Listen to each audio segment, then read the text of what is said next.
Et c'est de là qu'est venu Peter Becher, que j'ai appris c'était lui qui avait fait la négociation pour finir la reddition des Allemands, parce qu'il y avait eu d'autres personnes qui avaient essayé de les faire se rendre, mais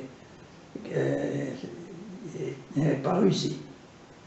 Et suite à la menace en plus des Américains, qui étaient avec des chars, les Allemands ont consenti à se rendre. C'est la démarche du dernier, donc, de Peter Becher. Mais Peter Becher, pourquoi il était arrivé au Cap Fréhel, puisqu'il était prisonnier allemand? Il était prisonnier, mais il s'est présenté au commandant Jean, en disant qu'il irait bien pour parler avec les Allemands qui restaient au Cap Fréhel, pour empêcher qu'il y ait des morts inutiles, quoi.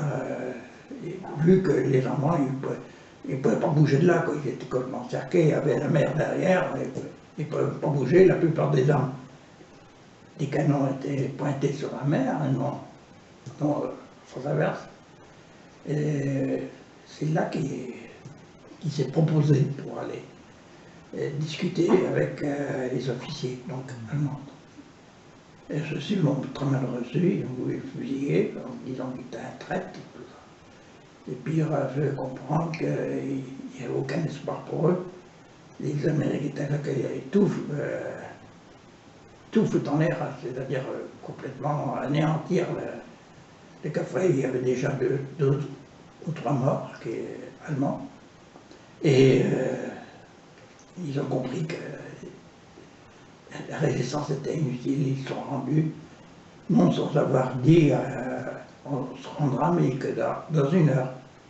Et le délai a permis de casser les fusils, enlever les culasses, enfin, brûler des papiers d'ailleurs aussi, enfin, tout.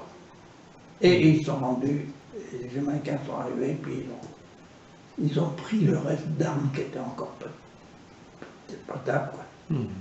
Que au canon, il y avait un char rempli de dynamite que les Américains ont neutralisé. Et il y avait les canons, des petits canons pointés sur la mer et que les Allemands avaient sabotés. Et avec un ami, on a réussi à réparer un et qui s'est mis à fonctionner. C'était un petit canon rempli des boîtes chargeurs avec des petits obus, je ne sais pas de combien, mais enfin, l'évêque, il sait ce que c'était comme canon. Et on a tiré sur un rocher qui se trouve en face de Cap Fréhel. On a testé le canon qui marchait parfaitement. Deuxièmement, c'est là que Peter Becher a été reconnu prisonnier libre.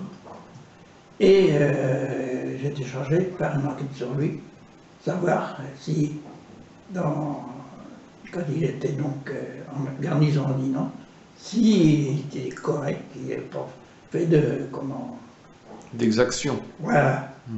Lui était en garnison à la Croix du Frein, à la jonction de la route avec Saint-Malo. Oui, du côté de l'Envalais, en fait. Voilà, oui. Et on est passé sur le pont, donc le pont qui avait une arche détruite. Il y avait des planches, je me souviens que les planches étaient mal jointes, on voyait le vide en dessous, on est passé avec nos vélos, là. Et puis, comme je l'ai dit, il y avait un char allemand qui avait été criblé de balles. Je pense que c'était un avion qui avait dû le mitrailler, et il avait flambé. Alors j'avais quand même regardé à l'intérieur, il y avait des pièces de monnaie qui se trouvaient à l'intérieur. Et le char était complètement détruit. Et c'est à proximité où était donc, il y avait une maison réquisitionnée pour lui, donc il est reçu chez des habitants à la Croix du Frein. Et ces gens-là, bon, il était très bien, on a été très bien reçus avec eux, tout, et puis ils m'ont dit qu'il était correct et tout poli, et il n'y avait jamais eu de problème avec lui, quoi. Et cette histoire, donc, il est revenu réellement prisonnier libre Prisonnier libre parce qu'il avait rendu service à la résistance. Oui, et que réellement personne ne devait rien lui reprocher tant qu'il était militaire. Mais alors, cet homme-là était une exception, parce que les autres, il était l'un des très rares Allemands à être prisonnier libre en 1944. Ah oui, je ne connais pas d'autres. Et donc la résistance avait donné l'ordre après qu'il vienne travailler chez vous. Oui. Mais pourquoi? Parce que mon père, continuant dans la résistance, il n'y avait personne à tenir le garage, et comme il y avait les véhicules FFI, tout ça, et avaient besoin de réparation, ça continuait, quoi, la résistance, quoi, jusqu'au mois de septembre.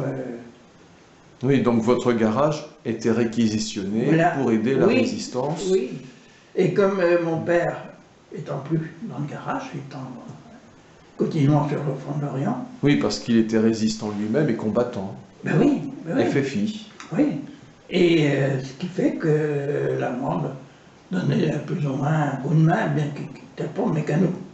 Alors vous l'aviez en apprentissage. Voilà, oui. Et il apprenait bien? Oh, il faisait du gros boulot, il montait des trucs comme ça. Enfin, quand il venait manger à la maison, tout. Et l'après-midi, il s'amusait à jouer après manger, quoi. Ou avant de manger, il jouait du piano. Il y en avait un vieux piano, vous savez, simple piano.